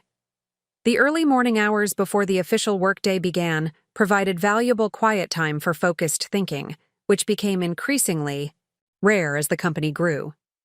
"Morning, Ms. Chen," said James, one of our security officers. "Package just arrived for you. Courier said it required personal delivery." He handed me a small, elegant envelope bearing the embossed letterhead of the Greenwich Historical Society. Intrigued, I opened it in the privacy of the elevator. Inside was a handwritten note on heavy cream stationery. "Ms. Chen, I understand you have recently acquired the Westbrook estate. As chairman of the Greenwich Historical Society, I would like to discuss the property's significant historical importance and potential designation as a landmark building. The estate represents one of the finest examples of Georgian Revival architecture in the region and has hosted numerous events of historical significance. Please contact me at your convenience to discuss preservation considerations. Sincerely, Margaret Whitmore." I slipped the note into my portfolio with a slight smile. Margaret Whitmore, Diana Westbrook's oldest friend and social ally. This approach through the Historical Society represented the beginning of what would likely be a campaign to limit my options regarding the estate. A historical designation would restrict renovation options and potentially prevent any significant changes to the property. The timing was strategic, attempting to establish constraints before I could implement any plans for the estate. It was exactly the type of indirect, socially leveraged maneuver that characterized the Westbrook approach to problems. Address issues through proxies and social pressure rather than direct business engagement. At my desk, I made a brief note to have our legal team research the actual historical significance of the property and the requirements for landmark designation. If the estate truly held historical importance beyond its connection to a single, prominent family, that would factor into our decision-making. If, however, this was merely a tactical move to maintain Westbrook influence over the property, we would address it accordingly. The morning proceeded with a series of internal meetings, focused on the Westbrook integration. Our assessment teams had completed initial evaluations of approximately 60% of the acquired properties, and Marcus presented their findings during our executive briefing. "The pattern is consistent across the portfolio," he explained, gesturing to the data displayed on the conference room screens. "Cosmetic maintenance has been prioritized over structural systems. The properties present well during initial inspection, but show significant deferred maintenance when examined more thoroughly." Sophia nodded in agreement. Their capital expenditure records confirm this pattern. Over the past 5 years, they reduced infrastructure investment by 42%, while maintaining or increasing spending on lobby renovations, facade improvements, and other visible elements. Classic appearance management, I observed, protecting the visible aspects of the business while allowing foundational elements to deteriorate. Similar to their approach during financial reporting, maintaining dividend payments while reducing necessary reinvestment. Exactly, Marcus confirmed. The good news is that the underlying assets remain valuable despite these issues. With proper investment and modernization, we can significantly improve operational efficiency and tenant satisfaction while reducing long-term maintenance costs. We spent the next hour reviewing specific properties and prioritizing intervention strategies. The meeting concluded with clear action items and timelines, reflecting Horizon's methodical approach to asset transformation. As the team departed, Marcus lingered behind. "There's one property we haven't discussed yet," he said, pulling up a separate file on his tablet. "The Greenwich estate." "I'm still considering options," I replied, maintaining professional neutrality despite the property's personal significance. "It's not a core business asset and requires separate evaluation from the commercial portfolio." "Understood," Marcus said. However, I should mention that our assessment team identified some concerning structural issues that may require attention regardless of the long-term plan for the property. He passed me his tablet displaying the preliminary inspection report. The document detailed several significant maintenance issues hidden beneath the estate's impeccable exterior. Foundation settling in the east wing, outdated electrical systems, presenting potential safety hazards, and water damage in several locations indicating possible roof integrity problems. Like the commercial properties, the estate had been maintained for appearance rather than structural integrity. "Have a complete assessment expedited," I instructed. "If there are safety concerns, they need to be addressed immediately, regardless of our long-term plans for the property." After Marcus departed, I found myself contemplating the symbolism of the estate's condition, its impressive facade concealing structural weaknesses, its historical prestige masking contemporary problems. The parallel to the Westbrook family itself was too obvious to ignore. My contemplation was interrupted by a call from an unexpected source. The display showed Edward Westbrook. I hesitated briefly before answering, curious about the purpose of this contact. "Rebecca Chen," I answered, keeping my tone professional. "Rebecca." Edward's voice carried the slight hesitation of someone carefully selecting their words. "I hope I'm not interrupting anything important."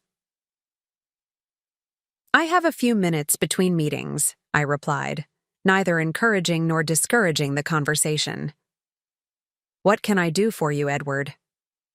"I wanted to discuss the Greenwich property," he said. "Specifically, some personal items belonging to my family that remain in the house. There are family photographs, heirlooms, documents, items with sentimental rather than financial value." "Of course," I responded immediately. "Please have someone compile a comprehensive list, and we'll arrange for proper removal and transfer. There's no need to rush. As I mentioned to your parents, they have 30 days before any change in occupancy is expected." "Thank you." He sounded relieved but still tentative. "There's something else, actually. Something I've been meaning to say since the anniversary party." I waited, allowing him the space to continue without prompting. "Your acquisition of Westbrook Holdings was impressive," he said finally. "Not just the business achievement, but the symmetry of it. There's a certain poetic justice that I can't help but appreciate, even from the losing side." His comment surprised me with its self-awareness. "Business is rarely about poetry or justice, Edward. It's about recognizing value and opportunity where others don't, or won't." "That's precisely what I failed to do with you," he replied, his tone shifting to something more personal. "I recognized your value but lacked the courage to defend it against institutional pressure. I've regretted that weakness for 3 years." The conversation had moved into unexpected territory. During our marriage and subsequent divorce, Edward had never explicitly acknowledged the role of family pressure in our separation. His admission now, after the acquisition, suggested a level of reflection I hadn't anticipated. "That's in the past," I said firmly. "We've both moved forward with our lives. Have we?" He sounded genuinely curious rather than confrontational. "I've been going through the motions of the life planned for me since birth. You've built something extraordinary on your own terms. Those aren't equivalent paths." His observation was accurate but irrelevant to our current business relationship. "Edward, if there's something specific regarding the property or the company transition that you need to discuss, I'm happy to address it. Otherwise, I think we should maintain professional boundaries." "Of course," he replied quickly. "Professional boundaries. I just wanted to say that I understand now what I couldn't see then, for whatever that's worth." After concluding the call, I found myself momentarily distracted by memories of our brief marriage. The initial connection based on shared intellectual interests, the gradual erosion of that connection under the weight of family expectations, the final dissolution when it became clear that Edward would ultimately choose tradition over adaptation. His recent reflection, while personally validating in some sense, changed nothing about the current situation. The remainder of the morning passed in a succession of meetings and decision points regarding the Westbrook integration. By noon, I had approved the initial staffing transition plan, reviewed the preliminary technology assessment, and authorized the first phase of property renovations for 3 key assets in the portfolio. Lunch was a working affair with Horizon's communications team, finalizing the messaging for next week's investor presentation regarding the acquisition. We carefully crafted language that emphasized continuity for existing Westbrook clients while highlighting the operational improvements and technological integration that Horizon would implement. The messaging needs to balance respect for Westbrook's legacy with confidence in our transformation approach, I explained. Current clients and tenants should feel reassured about service continuity, while investors should clearly understand the value creation strategy. As the meeting concluded, my assistant appeared with a message. "Ms. Chen, there's a Ms. Catherine Westbrook asking to see you. She doesn't have an appointment but says it's regarding the estate property. She's waiting in the lobby." Catherine Westbrook, Edward's sister, and the only member of the family who had maintained some degree of independence from the Westbrook traditions. During my brief marriage to Edward, Catherine had been cordial, if not particularly warm. Unlike her parents, she had never been openly dismissive of my background or ambitions. "Please escort her to the visitor conference room," I instructed. "I'll meet with her briefly." Catherine stood as I entered the room, her expression composed but slightly uncertain. She had inherited her mother's natural elegance but wore it differently, less as armor and more as simple confidence. Her attire, tailored slacks and a cashmere sweater rather than the formal dresses Diana preferred, reflected her more practical approach to life. "Thank you for seeing me without an appointment," she began. "I know you must be incredibly busy with the transition." "It's not a problem," I replied, gesturing for her to sit. "What can I do for you, Catherine?" She took a moment to organize her thoughts. "I'm here about the estate, but not in the way you might expect. I'm not going to plead for special consideration or attempt to change the business transaction that's already concluded." "That's refreshing," I acknowledged. "So what is your interest in the property?" "Historical preservation, but not in the way Mother and the Historical Society are approaching it." Catherine's directness had always been her most appealing quality. "They're attempting to use landmark designation as a means of control, but there are legitimate historical elements that deserve proper documentation regardless of what happens to the property." She opened her portfolio and removed several photographs. "The estate contains architectural elements and historical documents that should be properly preserved, irrespective of who owns the property. I've been cataloging these for years as part of my architectural research."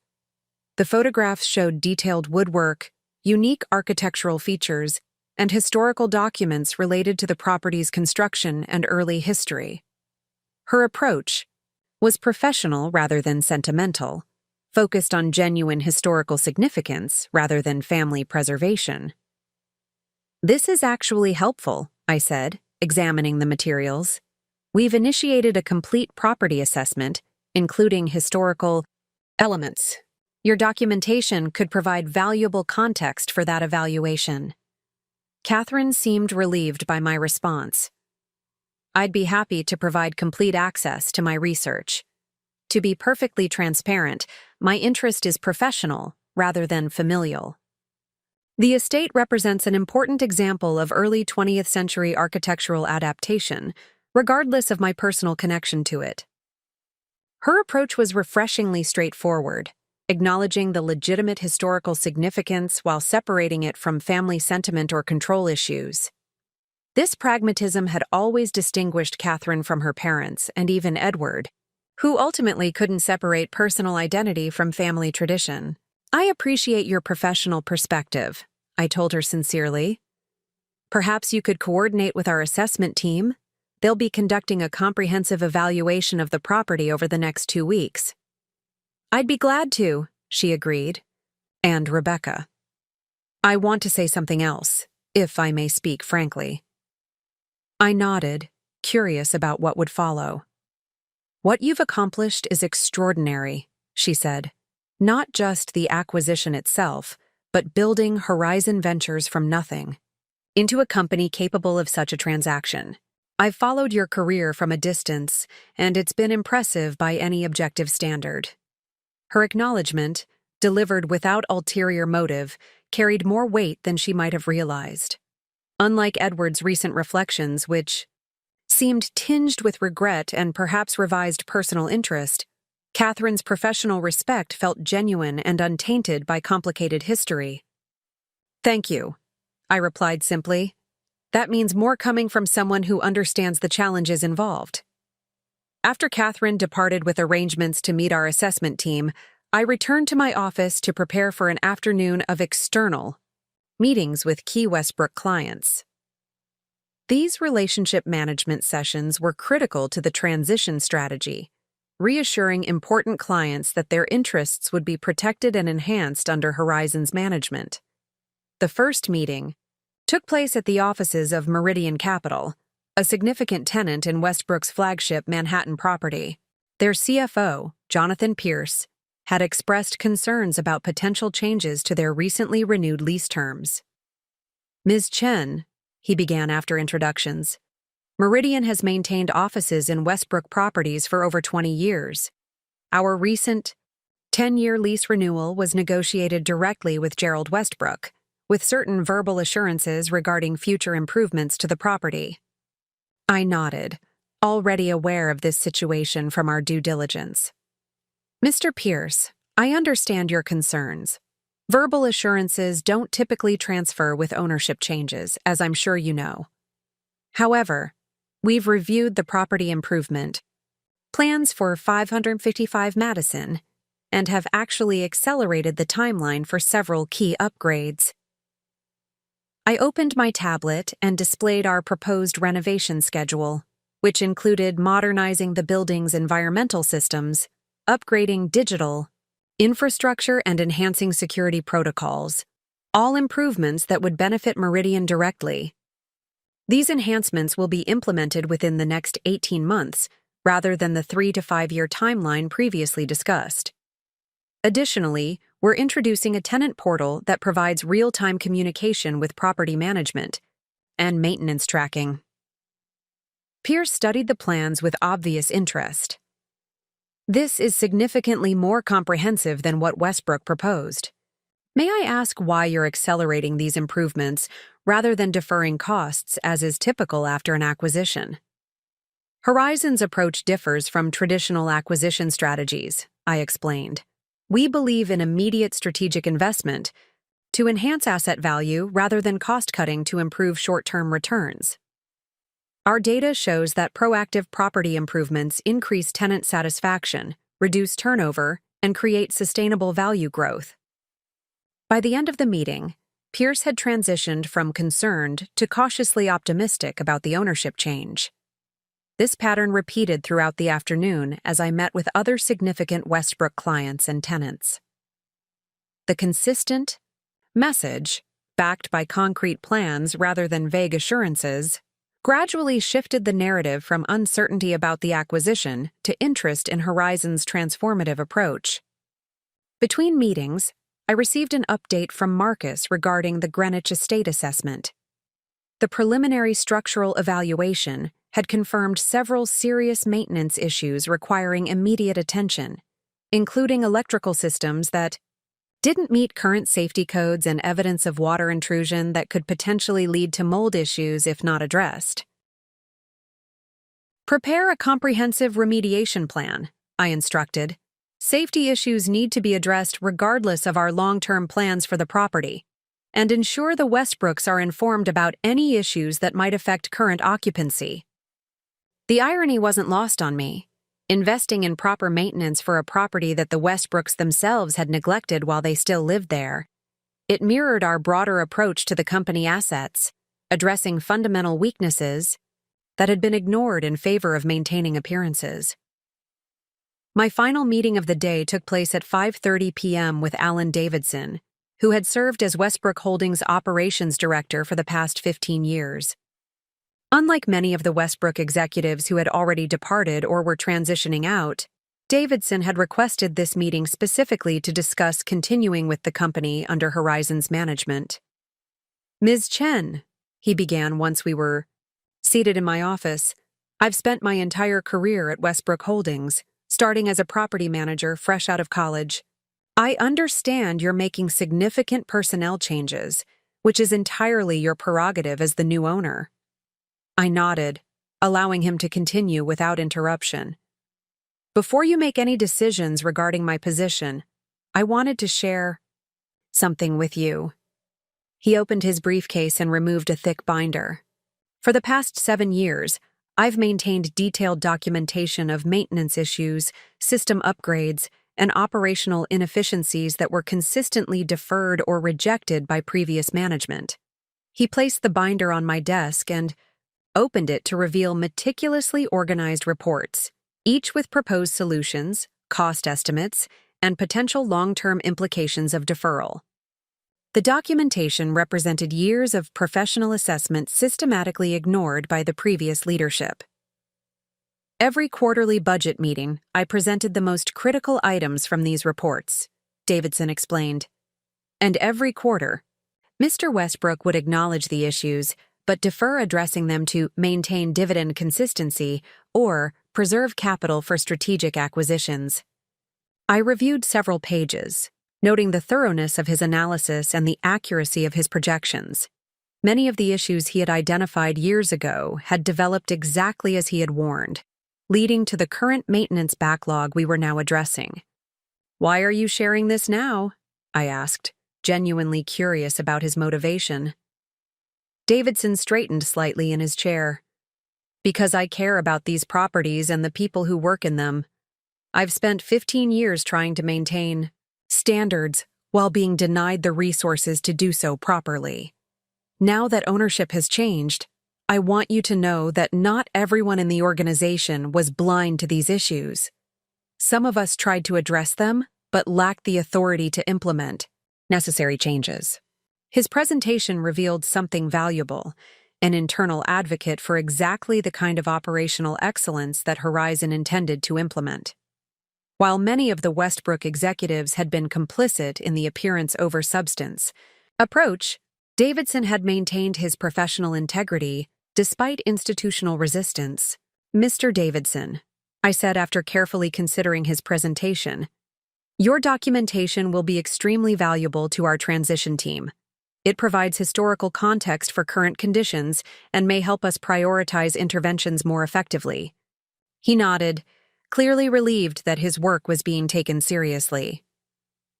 "As for your position," I continued, "Horizon values operational excellence and professional integrity. We're currently evaluating all leadership roles based on demonstrated capabilities rather than previous titles. I'd like you to meet with our transition team tomorrow to discuss how your experience might fit within our new organizational structure. Davidson's expression reflected both surprise and cautious optimism. I would welcome that opportunity, Ms. Chen. To be perfectly honest, this is the first time in years that I've felt hopeful about the company's direction. After he departed, I remained in my office reviewing his documentation more thoroughly. Davidson's meticulous records provided a perfect case study in the Westbrook management philosophy. The prioritization of appearance over substance, short-term financial metrics over long-term asset value, and tradition over adaptation. They also revealed that even within a dysfunctional system, individuals could maintain professional integrity and keep detailed records that would eventually prove valuable when the system changed. As evening settled over Manhattan, I stood at my office window reflecting on the day's events. The Westbrook acquisition was proceeding according to plan, with each interaction confirming our pre-acquisition assessment of both opportunities and challenges. The company's assets were fundamentally valuable, but had been systematically undernourished by management focused on maintaining appearances rather than building sustainable value. This pattern extended beyond business practices to personal interactions, social positioning, and family dynamics. The Westbrooks had constructed an elaborate facade of tradition and prestige while allowing the foundation to deteriorate, a metaphor made literal by the condition of their family estate. My phone chimed with a message from my father. "Congratulations on the Westbrook acquisition making the international business news. Your mother would have been so proud. Dinner Sunday? I'm trying a new recipe." The simple message grounded me, connecting current achievements to their origins. My parents' grocery store, their emphasis on fundamentals, their belief in understanding systems from the ground up rather than being dazzled by appearances. Everything I had accomplished at Horizon Ventures built upon lessons learned in that small store on East Burnside Street. I replied confirming Sunday dinner, then gathered my belongings to depart. Tomorrow would bring new challenges in the Westbrook integration, new opportunities to transform appearances into substance, and new decisions about the future of assets both tangible and intangible. The Greenwich estate represented the most symbolically significant of these decisions. Unlike the commercial properties, which had clear business purposes and valuation metrics, the estate carried complex historical, personal, and strategic dimensions that required careful consideration. As my driver navigated the evening traffic toward my apartment, I considered the estate's possible futures. It could be maintained as a corporate retreat facility, showcasing Horizon's respect for historical significance while repurposing the space for contemporary use. It could be renovated and sold, transformed from a symbol of fading tradition into a modern interpretation of luxury. Or it could be preserved in some form as a gesture of respect for legitimate historical significance, separated from Westbrook, family control but acknowledged for its architectural and cultural importance. Each option offered different advantages and implications. Each represented a different statement about Horizon's approach to acquired assets. None would be decided based on personal history or emotional satisfaction. Those considerations had no place in sound business strategy. The acquisition of Westbrook Holdings hadn't been about settling old scores or proving personal worth. It had been about recognizing valuable assets that were being mismanaged due to outdated approaches and rigid adherence to tradition over adaptation. The personal connection had provided insight that gave Horizon a competitive advantage in valuation and strategy, but it wasn't the motivation for the acquisition itself. As we turned onto my street, I received a final message for the day from Sophia, who had continued working well into the evening. Westbrook client retention tracking at 94% after initial outreach. Property assessment teams reporting significant modernization opportunities across portfolio. Transition proceeding ahead of schedule on all key metrics. The message confirmed what I had already observed throughout the day, that our strategy was sound, our implementation effective, and our assessment of the acquisition opportunity accurate. Westbrook Holdings under Horizon's management would become something new while preserving what was genuinely valuable from its past. Not its rigid traditions or appearance-focused approach, but its quality assets, client relationships, and the dedicated professionals like Alan Davidson, who had maintained standards despite institutional resistance. This transformation represented the true purpose of Horizon Ventures, not merely acquiring undervalued assets, but revitalizing them through fundamental improvements that created sustainable value. The fact that this particular acquisition carried personal significance was incidental to its business purpose, though it provided a satisfying symmetry to a journey that had begun years earlier in a very different context. As I entered my apartment and set aside the professional concerns of the day, I allowed myself a brief moment to acknowledge that symmetry, to recognize that the tables had indeed turned, not through vindictiveness or revenge, but through the natural consequence of two fundamentally different approaches to value. The Westbrooks had judged worth by appearance, tradition, and conformity to established expectations. Horizon judged worth by fundamental quality, adaptability, and potential for growth through strategic improvement. In the end, the more sustainable approach had prevailed, not through social maneuvering or family connections, but through the objective metrics of business performance and value creation. There was a certain poetry in that outcome, as Edward had noted, not because it represented personal victory, but because it validated a more authentic approach to determining true worth, whether of companies, properties, or people. Tomorrow would bring new challenges in transforming Westbrook Holdings from what it had been into what it could become. But tonight, I could appreciate the journey that had led to this moment. From a small grocery store in Portland to ownership of one of New York's most established real estate companies, from being judged inadequate for the Westbrook table to redefining the table itself. The circle had closed, not as an ending but as the foundation for a new beginning, for Westbrook Holdings, for Horizon Ventures, and for the ongoing story of recognizing value where others see only deviation from tradition. 3 months after the acquisition, I sat in Horizon's executive conference room, surrounded by data that told a troubling story. What had begun as a standard post-acquisition assessment had revealed a situation far more precarious than our initial due diligence had suggested. The Westbrook Holdings portfolio contained a critical vulnerability that hadn't been visible in the financial statements or property assessments. The Riverside development is essentially a house of cards, Marcus explained, gesturing to the financial models displayed on the wall screens. Westbrook committed to a construction timeline they couldn't possibly maintain with their capital constraints. The penalty clauses in these contracts are severe, and the deadline is approaching in 60 days. The Riverside development represented Westbrook's final attempt at reinvention, a massive mixed-use project along the Hudson that had been marketed as the company's bold step into the future. The development had received significant media attention and pre-leasing commitments from prestigious commercial tenants. What wasn't public knowledge was that Gerald Westbrook had structured the financing through a complex web of leveraged investments. That left virtually no margin for error. "How exposed are we?" I asked, my gaze fixed on the projected completion timelines. Sophia adjusted the display to show the financial commitments.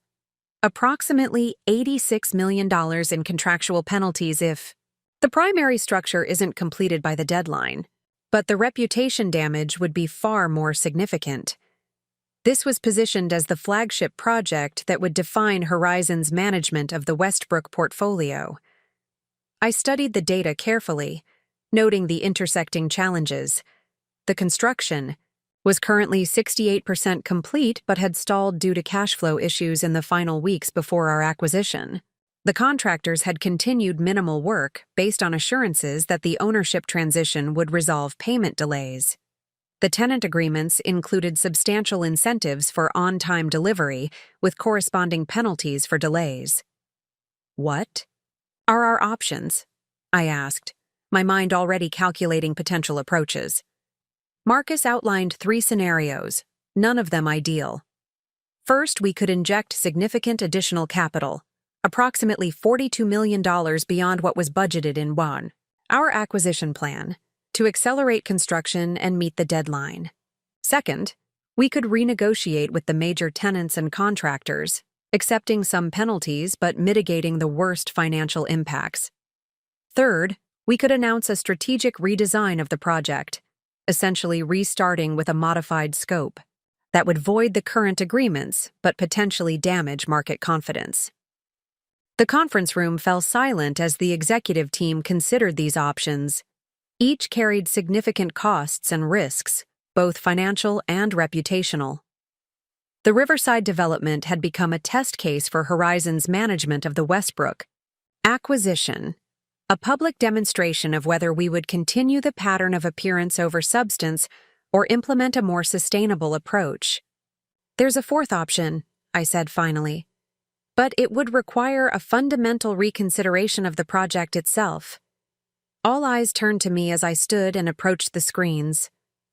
The Riverside development was conceived as a trophy project, a statement of Westbrook ambition rather than a strategically sound investment. The design prioritizes prestige over functionality, appearance over sustainable operation. I gestured to the architectural renderings. The structural components are nearly complete. Rather than simply rushing to finish a flawed concept, we could pivot to a modified design that maintains the core infrastructure, but reimagines the final implementation. That would still require renegotiating the tenant agreements, Sophia pointed out. They signed based on the original specifications. Yes, I acknowledged, but we'd be approaching them with an enhanced value proposition rather than excuses for delay. The original design prioritized impressive lobby spaces and prestigious addresses, but compromised on the technological infrastructure and environmental efficiency that actually matter to forward-thinking companies. Over the next hour, we developed the outline of a revised approach, maintaining the construction timeline for structural elements while redesigning interior spaces to emphasize the features that provided genuine value to modern tenants. The approach would require intensive engagement with key stakeholders, transparent communication about the project's evolution, and careful repositioning in the market. It's not without risk, Marcus cautioned. We'd be publicly acknowledging that the original Westbrook vision had flaws. Yes, I agreed. But we'd also be demonstrating that Horizon's approach involves addressing fundamental issues rather than perpetuating problems for the sake of appearances. That distinction is central to our value proposition. As the meeting concluded with assigned responsibilities and aggressive timelines, I remained behind to review the data one final time. The Riverside development crisis crystallized everything that had made Westbrook Holdings vulnerable to acquisition in the first place. The pursuit of prestige over practicality, the prioritization of appearance over structural soundness, the unwillingness to adapt when market conditions changed. The irony wasn't lost on me. Just as the Westbrook family had judged people based on superficial criteria rather than fundamental qualities, their company had approached business development with the same flawed perspective. The Riverside project had been designed to impress rather than function effectively, to project success rather than create sustainable value. My phone chimed with a message from Catherine Westbrook. Heard about the Riverside situation. Contractors reached out to me through architectural channels. If helpful, I have the original design iterations before Gerald's enhancements. The initial concept was more practical. I responded immediately, arranging to meet her the following morning. Catherine's inside perspective could provide valuable context for understanding how the project had evolved from practical development to prestige statement. The following day, I met Catherine at a small cafe near her architectural firm in Tribeca. She arrived with a portfolio containing detailed plans and design documents, her expression reflecting professional concern rather than family loyalty. The original concept was actually quite innovative, she explained, spreading the initial designs across the table. The development team had created a forward-thinking mixed-use space that emphasized sustainability, technological integration, and flexible work environments. She then revealed a series of revision documents, each showing incremental changes that prioritized impressive facades, grand lobbies, and prestige features over functional innovations. Each revision bore Gerald Westbrook's signature and annotations emphasizing statement architecture and prestige positioning. My father fundamentally changed the project's purpose, Catherine explained. It transformed from a market-responsive development into a monument to Westbrook prominence. The changes added approximately 30% to the budget while reducing leasable square footage and increasing long-term operational costs. Why didn't the development team push back? I asked. Catherine's expression turned rueful. They did, initially. Then they were replaced with architects who understood their role was to implement vision rather than question it. The project manager who raised concerns about financial viability was similarly removed. Her insights confirmed what the data had suggested. The Riverside development's problem stemmed from prioritizing appearance over substance, tradition over innovation, and authority over expertise. The pattern that had characterized the Westbrook family's approach to individuals had manifested in their business decisions as well. Up next, you've got 2 more standout stories right on your screen. If this one hit the mark, you won't want to pass these up. Just click and check them out. And don't forget to subscribe and turn on the notification bell so you don't miss any upload from us.